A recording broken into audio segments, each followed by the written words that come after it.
Tadi kamu ngomong kan bahwa kamu telah bertobat dan tunduk kepadaku. Kenapa kamu tanya? Terserah saya, mau saya bakar, mau sobek, saya lempar uang. Ini bukan masalah kamu ikhlas gak ikhlas. Ini cara kamu bertobat. Sambil nangis, campur galau, gak karu-karuan sudah gak punya rumah, diperintah lagi suruh bakar, gak bakar, udah kacau berantakan. Nanti kalau balik, nanti anak saya di mana, istri saya di mana, kerja nggak ada. Udah campur setan, nafsu, marah ya, jadi satu itu. Itu murid yang lagi galau itu. Hah?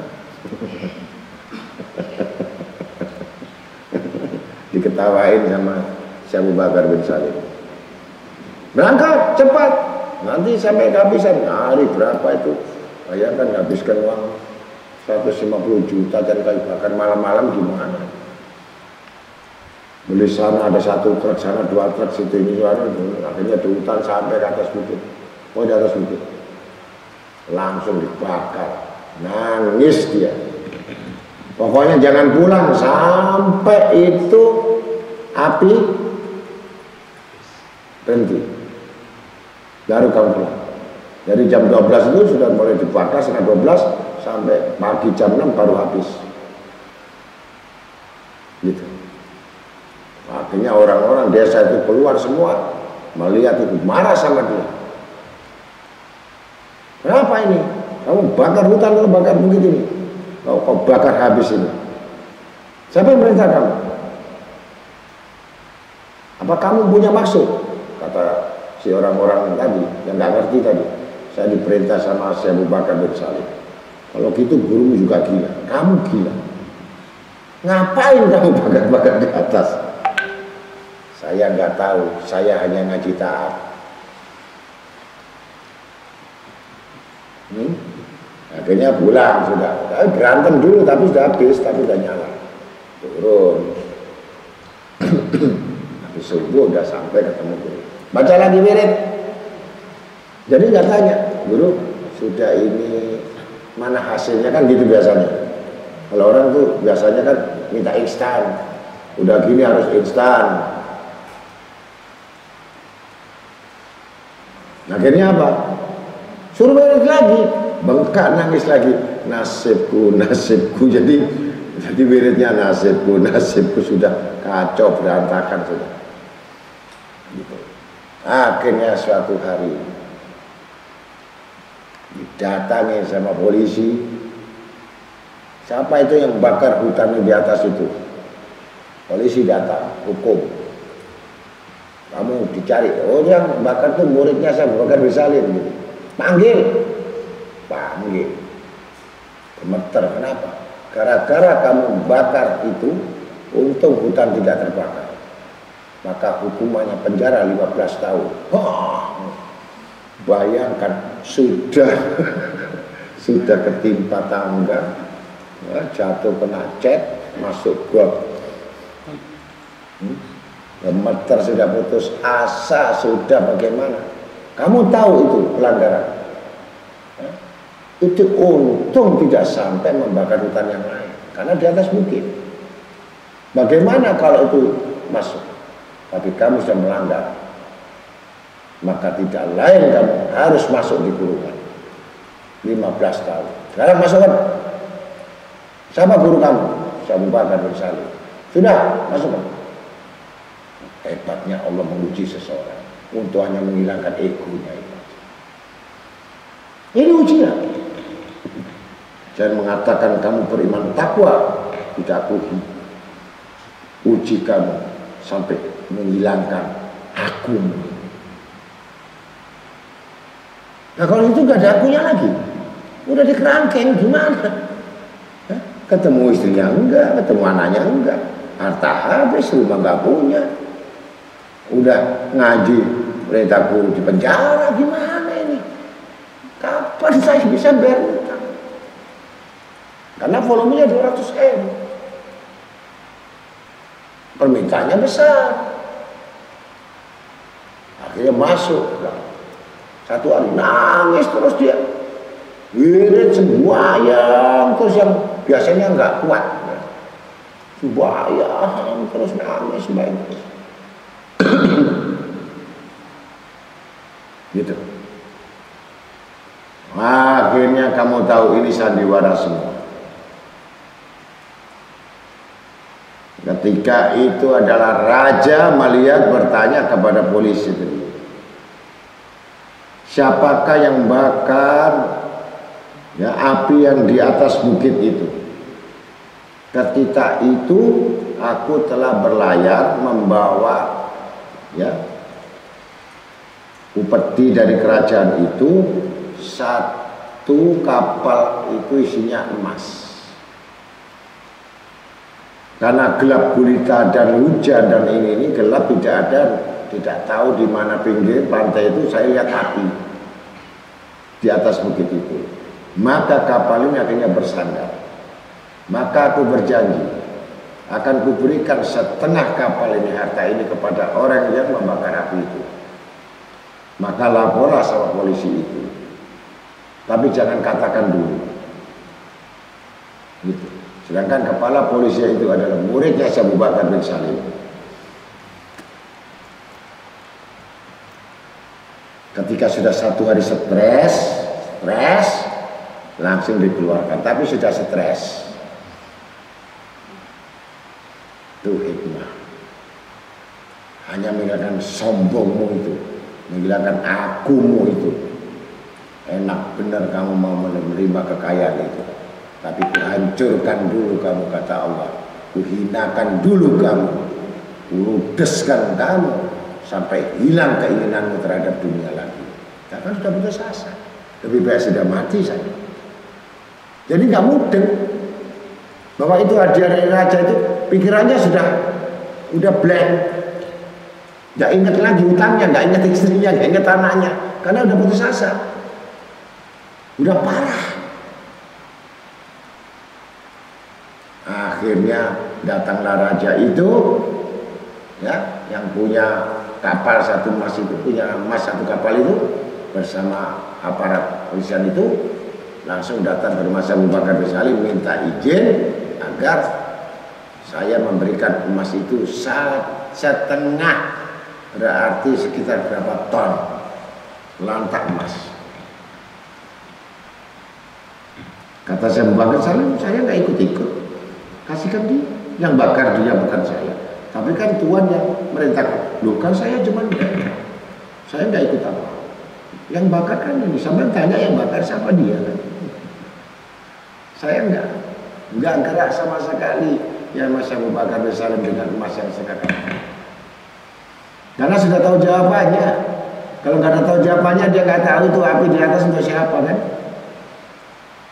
Ternyata ada kapal yang tersesat tadi yang membawa emas tadi.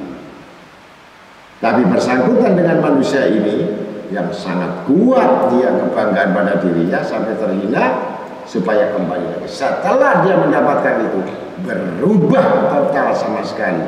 Tidak lagi dia ingin. Langsung dia bagi, bukan untuk mencari nama. Bahkan dia di kampung itu, karena sudah dijual, kembali ke kampung itu, tapi dia bagikan langsung hilang dan tidak mau disebut namanya. Karena sudah datang malunya kepada Allah, bahwa itu semua yang datang itu bukan dari usahanya, bukan dari akalnya, bukan dari kepandaiannya, bukan dari hebatnya. Dia sadar bahwa itu pertolongan Allah. Bagaimana dia nggak malu sama Allah? Itu kuncinya. Jadi kalau manusia itu tahu hakikatnya itu pertolongan Allah dan itu kasih sayangnya Allah, nggak mungkin dia angkat kepalanya. Tapi kalau tidak tahu itu dari Allah, pasti dia angkat kepalanya dengan lagaknya, sombongnya. Kenapa? Dia dari usahanya, bukan dari Allah.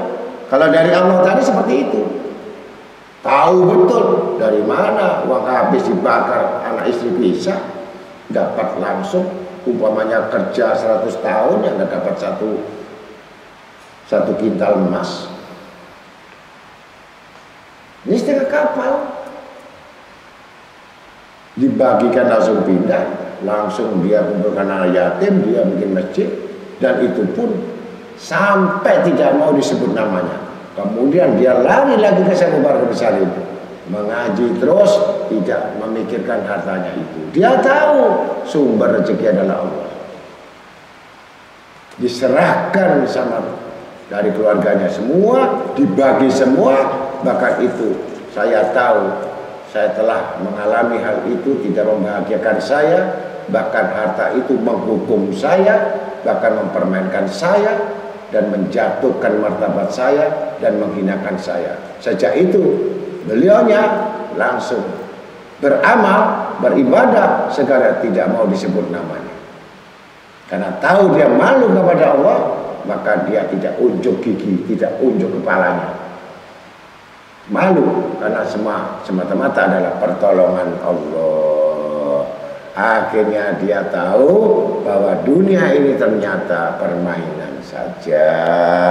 Maka dengan demikian dia duduk majelis di Syekh Abu Bakar bin Salim Fakhr Wujud. Ini lebih berharga, ini lebih utama, lebih hebat, dan menghilangkan kesombongan, menghilangkan rasa kemilikan, menghilangkan rasa cinta dunia dengan duduknya di majelis itu.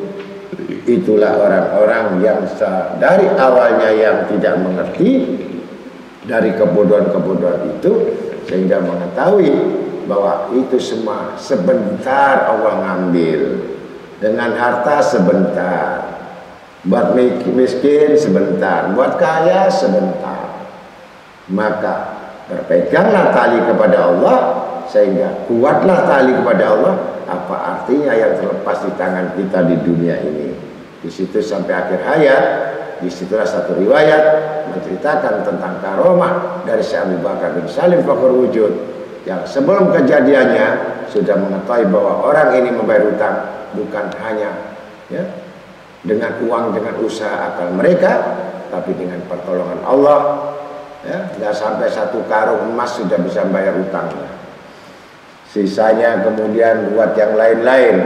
Itulah orang-orang yang disebut yang menggantungkan semata-mata kepada Allah, dan merendahkan apa yang dimiliki akal dan usahanya, merendahkan semua apa yang dimilikinya, dan merendahkan semua apa yang dipakainya, kecuali pakaian Allah yang dia pakai, pakaian yang indah dari Allah, takwanya, takutnya kepada Allah, sehingga dia kembali maka mendapatkan keberuntungan yang besar di sisi Allah. Karena itulah karomah dari Syekh Abu Bakar bin Salim Fakhr Wujud Shahibul Inan. Assalamualaikum warahmatullahi wabarakatuh. Bismillahirrahmanirrahim. Alhamdulillah, alhamdulillah, summa alhamdulilladzi hadi ila sabilil mardati man qadat iradatuhu lajaliyatu bi janatih wal mukhasisi bi khasaisi ibadih man akhadathu bi sa'adati aina inayatih bi mahdi minnatih qarabal muqarrabin bi khalisi wujjih istahlasal mukhlisina walhamdul mustamiru abada ala ni'amihi sabiqal ladzi la nuksi laha adada. Wa nas'aluhu an yudkhilana fi khashya fi hisbil mukhlihin wa an yaslaka bina masalika ibadi sholihin. Assalatu wassalam ala asrafin nabil wa akrami rasul Sayyidina Muhammad ibn Abdillah wa ala alihi wa sahbihi qadah al-fuhul wa tafaddal bi husul usul wal ma'mul. Wa asyhadu an la ilaha illallah la syarika lah syahadatan mungkiri bi madmu niha mutalin ala haqaiqi asrariha wa iriha wa maqnuniha. Wa asyhadu anna sayyidana Muhammadan sallallahu alaihi wasallam abdu sadiqu fi qilih al-mubalighu risalatahu al-ammah bi ijmalil qawli wa tafsir wa taqdir. Abdan sarafallah ala jamil wujuda wa jala risalatu amma likafatil sakolain wa akramal khalqi tasdiqatu fi jami wa ja'a bi fahuwal muqaddam fil ma'lum. Fahuwal muqaddamu fil kaunain. Allahumma salli wa sallim ala Sayyidina Muhammadin bi adadi man sholla alaih wa sholli ala Sayyidina Muhammadin bi adadi man lam yusholli alaih wa sholli ala Sayyidina Muhammadin kama tuhibbu an yusholli alaih wa sholli ala Sayyidina Muhammadin kama martana bi sholati alaih wa sholli ala Sayyidina Muhammadin kama yang bagi sholatu alaih. Amma ba'd. Ya yang muslimun rahimahullah, wajatahidu bimawi asari rukuni ila ghairi wastami'u biuduni wa iya da'il haqi khaisu yakun kulillah summa darhum fi ghadihim yal'abun fajibu hafidukumullah dalik da'i wa syiafi tilkal masa'i wa in adara bikum al-ajazul khalqi fa'arudu ila man anjalahu bikum wa nasaluhu quwwata ala tuhammuli qiyam wajifatil ubudiyati lahu wa qulu bilisanil ibtihal Allahumma inni dha'ifun faqawwini ridhaka dha'ifi wa khutilal khair bina siyati fal umur kulluha bihaminhu wa ilaih wa matawajjaha ilai qalbun mutawajjihun sadiqun illa wadrakal ma yu'ammil an ya ayyuhan nas antum fuqara ila Allah wallahu al-ghaniyul majid wa qala aidan man jaa bil hasanah wal asl amsalihha wa qala Nabi sallallahu alaihi wasallam la yadkhul jannah walau kana zaida. Jadi kembali bahwa orang-orang yang tadi dikatakan sebaliknya, yang tadi adalah orang-orang yang bersedekah, sedangkan orang yang bakhil ini ya diharamkan, orang kikir tidak akan masuk surga walaupun dia ahli zuhud. Kemudian orang yang bakhil itu akan dibuat lumpuh tangannya ya, ketika di hari kiamat lumpuh tangannya, nggak bisa bergerak. Itu menurut riwayat Sayyidatina Aisyah radhiyallahu anha. Jadi orang bakhil itu pasti lumpuh, tangannya tidak akan bisa bergerak apa-apa. Maka sekarang kita bahas tentang yang tadi kita bicarakan, sifat-sifat nafsu. Ini harus diketahui bagi penuntut ilmu agar dia mengetahui bagaimana sifat-sifat. Sifat yang ada dalam hati manusia itu ada 7 bagian. Yang pertama namanya nafsu al-marah, al-amarah. Sifat amarah ini yang selalu mengajak berbuat kejahatan dan condong pada keburukan.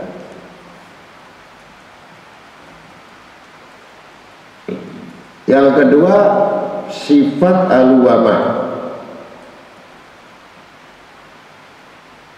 mencelah pemiliknya ketika berbuat maksiat.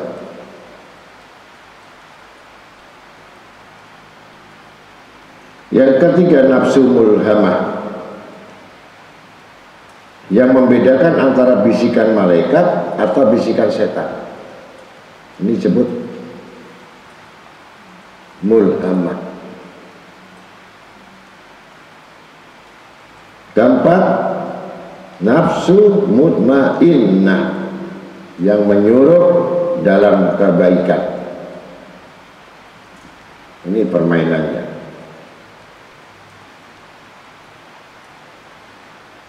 Kemudian ke-567 ini orang-orang yang sudah mendapatkan dari kekhususan sifat ar-radiyah. Artinya manusia ini mendapat ridhonya Allah. Setiap perbuatan itu dapat ridho. Selalu diiyakan, dijawab oke, dengan ridhonya, tanpa celah. Jadi nafsu ini yang selalu menuju ridhonya Allah. Ini orang-orang yang sudah kosong hatinya dari yang lain-lain. Kemudian yang keenam, nafsu mardiyah. Yang tadi sudah ridho, mendapatkan keridhoan. Mardiyah itu yang selalu mendapatkan keridhoan, mardiyah. Maka nama umi kita mardiyah. Itu yang dapat ridho terus dari Allah Ta'ala. Cocok dengan orangnya ya. Mardiyah. Kemudian yang ketujuh, sifat al-kamilah. Itu sempurna. 4 nafsu ini, mutmainah, ar-radiyah, al-mardiyah, al-kamilah, itu orang yang sudah sempurna iman. Jadi kita ini masih melawan amarah, masih melawan maksiat, masih melawan bisikan.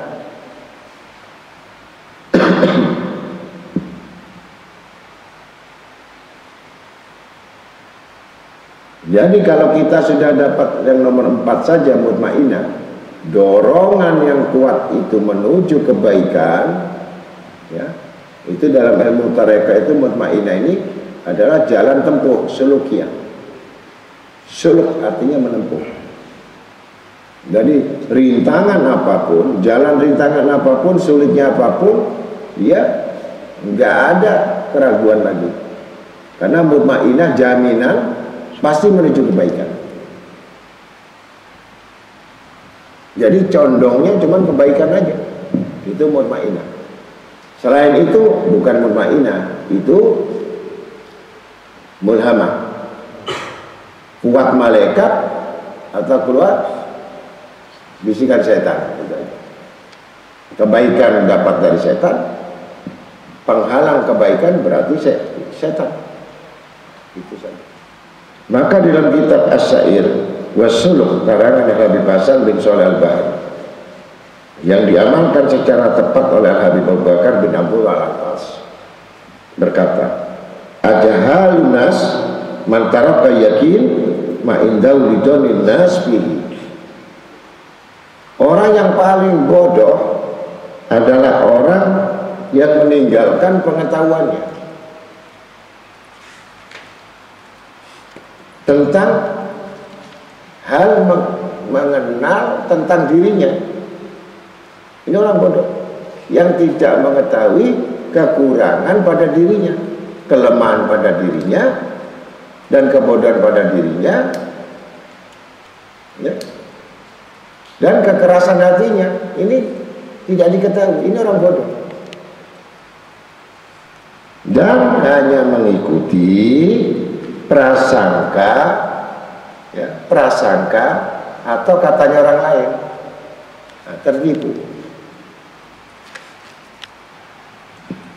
Kalau kamu misalkan dapat pujian kamu orang baik, kamu tertipu sehingga kamu beramal mencari orang agar melihat kamu, prasangka kamu dianggap baik, gitu. Ini orang tertipu. Jadi setiap gerakan apapun ingin menonjolkan sesuatu agar prasangka orang lain itu baik. Nah, ini terlepas. Jadi bahasanya tadi, yang satu tadi menginginkan bagaimana mengetahui kekurangan, kelemahan, kehinaan, kemiskinan, kefakiran. Wallah, ya, anta ghaniyyu hamid. Jadi sesungguhnya engkau itu yang maha memuji, maha kaya. Harus tahu bahwa Allah itu yang punya milik. Kita nggak punya milik. Jangan sampai kamu disangka, ya kan, kamu berbuat baik agar kamu disangka orang berbuat baik, itu gagal. Karena kebaikan ini yang sebenarnya letaknya adalah penilaian Allah, bukan penilaian sangka manusia, gitu. Kalau kamu disangka manusia itu baik, ya, kamu minta pujian itu sebenarnya. Kata-kata minta pujian manusia, kamu sudah gagal sebenarnya. Itu sifat riya yang tidak disadari, yang menjatuhkan semua amal. Tapi kalau kamu melihat terserah sangka apa manusia, terserah apa yang dari pikiran manusia, apa anggapan mereka kepada saya, itu nggak peduli, gitu. Tapi kuatnya niat itu, gitu. Maka orang-orang tasawuf, orang sufi, orang ahli hakikat, dia ibadahnya di warung, di kafe. Kenapa? Karena dia untuk menghilangkan sangka dia itu baik.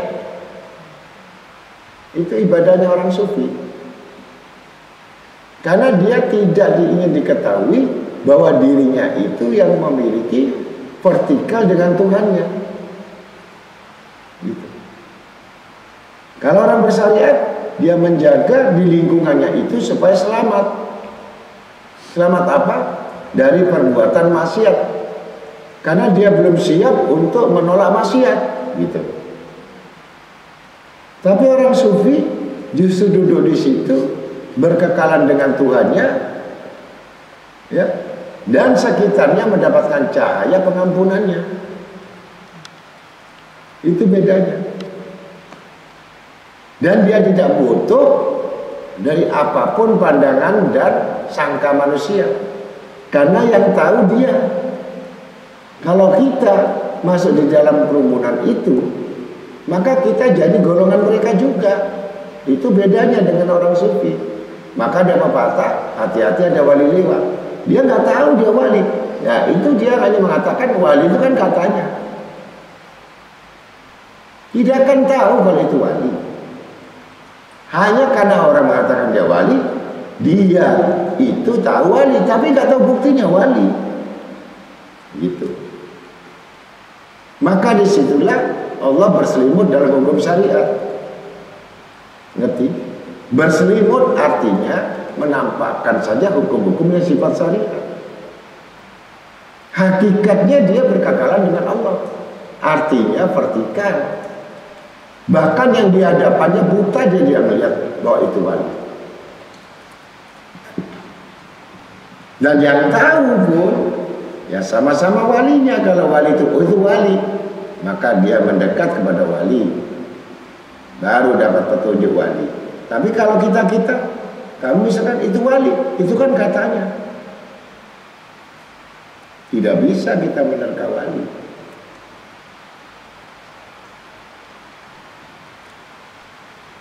Maka dia uzlah hormat itu di tempat keramaian. Sedangkan secara umum secara syariat berkhawat, dia harus meninggalkan semua perbuatan yang dia tidak mampu menolaknya. Pasti kamu tergelincir ikut dalam arusnya. Dia tidak akan terbawa oleh arusnya. Bagaimanapun kamu bawa arus itu untuk ke jurang sekalipun, dia tidak akan bisa membawa ke jurang. Bahkan dia yang masuk jurang. Gitu. Jadi orang nggak tahu. Sama orang yang cinta dunia sama kan. Apa tahu kalau cinta dunia itu masuk jurang? Kalau dia kata dia tahu itu masuk jurang, nggak mungkin dia kejar begitu. Ini perumpamaan. Ini masih dalam sifat nafsu mulhamah. Nah kalau sifat amarah tadi, sudah condong berbuat buruk, kejahatan dan maksiat, condong sudah. Ibadahnya tuh condong ke situ aja. Jadi ibadah bagaimana kerasnya? Yang diinginkan dunia, yang diinginkan pangkat, yang diinginkan kedudukan, yang diinginkan kekuasaan, ya kan? Selepas itu nggak ada, walaupun dia sampai kayak senar bukunya, sholat. Itu tujuannya, itu termasuk amal. Nah kalau Muhammad tadi mundur lah, ini kok larinya ke dunia, lari ke malaikat, nanti ganti lagi, ini perang terus. Ini belum mutmainah. Kalau mutmainah nggak ada, kuat sudah, prinsipnya kuat. Bahwa untuk mencapai sesuatu, saya kerjakan dengan mutmainah, gitu.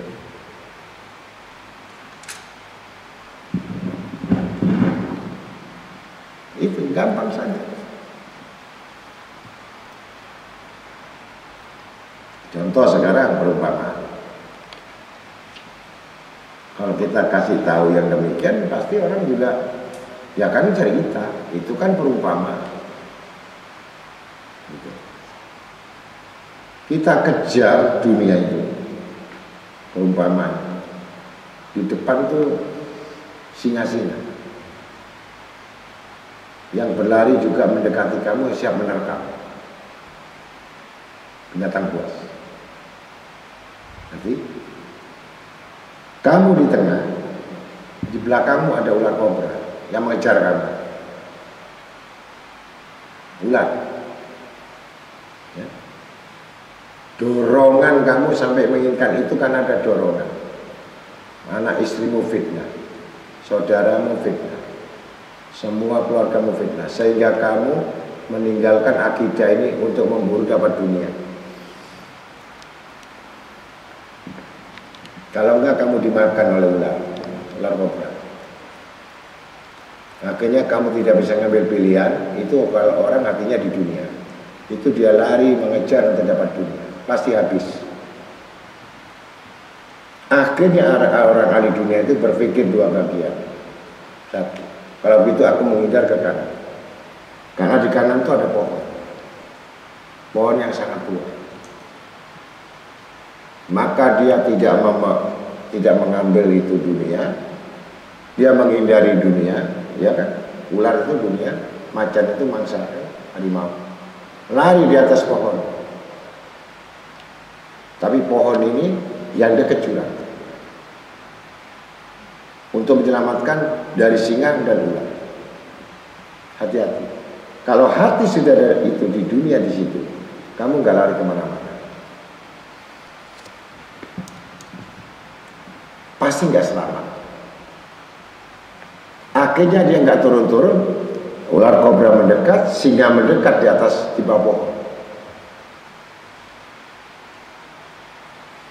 Kemudian naiklah di situ di pohon yang tua itu tikus hitam dan tikus putih, menggerogoti dahannya.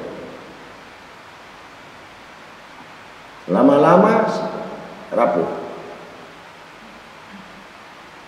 Dia turun pasti dihantam singa dan kobra. Kemudian dia kalau bertahan di atas itu ada tikus hitam dan putih yang gerogoti,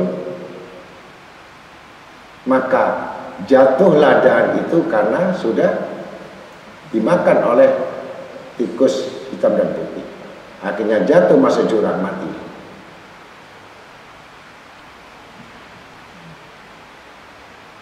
Ngerti? Perumpamaan orang-orang yang selalu menginjakkan dalam amal ibadah itu semata-mata untuk dunia, itu di belakang adalah ular. Iblis mendorong kamu. Iblis itu ciptaannya berupa ular.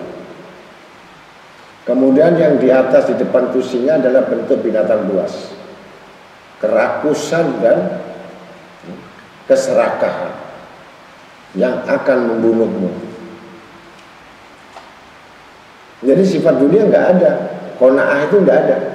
Sifat keinginan dunia itu pasti keserakahan.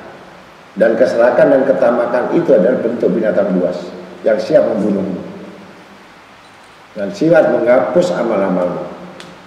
Kemudian kamu menghindar agar tidak memiliki sifat itu atau menjauh dari sifat ya buruan iblis yang mendorong itu. Kamu ingin menyelamatkan diri.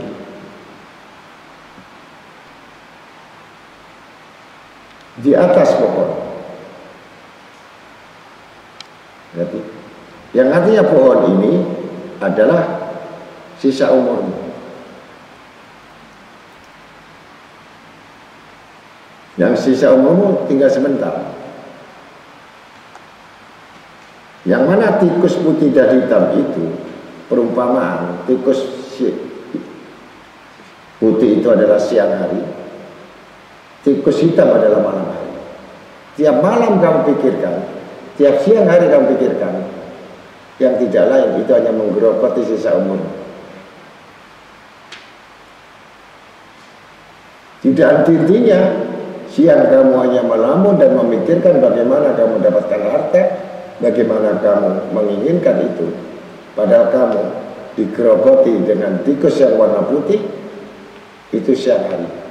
Habis pikiranmu ke situ, malam hari tikus hitam yang menggerogoti lagi. Siang malam kamu digerogoti waktu yang menghabiskan umurmu. Maka kamu tidak sempat untuk menyelamatkan, patahlah ranting itu sehingga kamu jatuh ke jurang, mati dengan sia-sia. Jadi orang yang selalu hidup menggantungkan pada dunia itu pasti matinya akan sia-sia. Tidak memperoleh apa-apa. Amal pun dia tidak membekal, segala tidak bekal apa-apa. Karena apa? Semua ditinggalkan. Waktunya habis siang dan malam untuk kepentingan-kepentingan yang semuanya adalah membahayakan. Itulah perumpamaan hikmah kalau dikatakan dunia itu. Walaupun kita sudah tahu, tapi kita sengaja untuk dimangsa oleh harimau, dimangsa oleh serigala. Kalau kita berdiam diri saja, kita akan dipatuk dengan ular kobra yang mengandung racun. Siapakah racun? Tidak lain, tuntutan-tuntutan yang membuat fitnah kamu. Dengan fitnah-fitnah ini tadi kamu mengejar, padahal itu timbul kesalahan. Memaksakan sesuatu kesalahan. Kamu melarikan diri dengan cara kamu yang menyelamatkan di atas pohon, padahal kamu masih salah.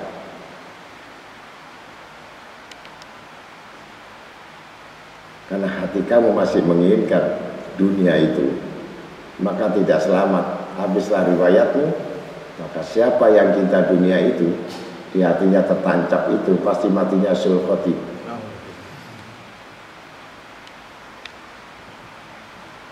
Bagaimana dia akan menyebut nama Allah yang tidak dicintai? Maka mati sesuai dengan kebiasaan mereka, sesuai dengan kesenangan mereka, maka dia menyebut akhir hayat yang tidak bisa tertolak dan tidak bisa bohong. Kalau memang dia cinta kepada Allah, maka disebut Allah.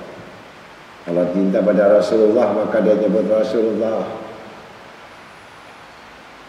Kalau dia cinta uang, disebut uangku di mana, nanti ngambil siapa, hartaku nanti siapa. Ya, mulai sekarang belajar kita untuk menghapus sifat-sifat daripada amarah, mulhamah, alwamah, sampai menuju mutmainnah, irji' radiyatan mardiyah, fatkul ibadika jannah. Itu ada. Sudah ridho, Allah ridho, mendapatkan ridho. Fatkuli dibukakan masuk surga. Itu. Jadi nafsu radiyah, nafsu mardiyah, nafsu yang diridhoi, yang mendapat ridho. Ini enggak nafsu amarah, nafsu alamah, bukan memahami. Kalau sudah itu berarti dia termasuk dari 3 tadi nafsu itu kembali lagi adalah sifat ego.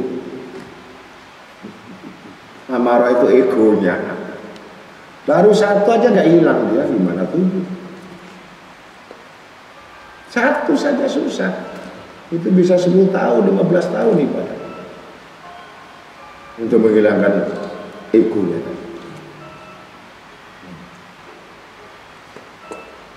Kalau dia kuat itu naik lagi. Kalau amarah naik lagi ke murama, itu pasti bisikan, ini setan atau iblis? Ini setan. Iblis yang kuat. Matiin mutmainah, baru menjadi insan kamil, manusia yang sempurna. Siapa manusia sempurna? Itu seperti wali kutub. Wali kutub itu insan kamil, sempurna, dipelihara oleh Allah Ta'ala. Ya mudah-mudahan itu saja pengajian ini bisa dipahami bagaimana sifat dunia, bagaimana tercelanya dunia. Kalau tidak mengetahui sifat-sifat itu yang ada pada manusia, kuatkan rodiyahmu atau kamilahmu yang nggak mungkin, karena itu khususnya. Kuatkan saja mutmainah, sudah hebat manusia, sudah termasuk dia golongan orang-orang yang sangat manfaat bagi orang lain. Mudah-mudahan kita termasuk golongan yang manfaat bagi orang lain. Assalamualaikum warahmatullahi wabarakatuh. Persis.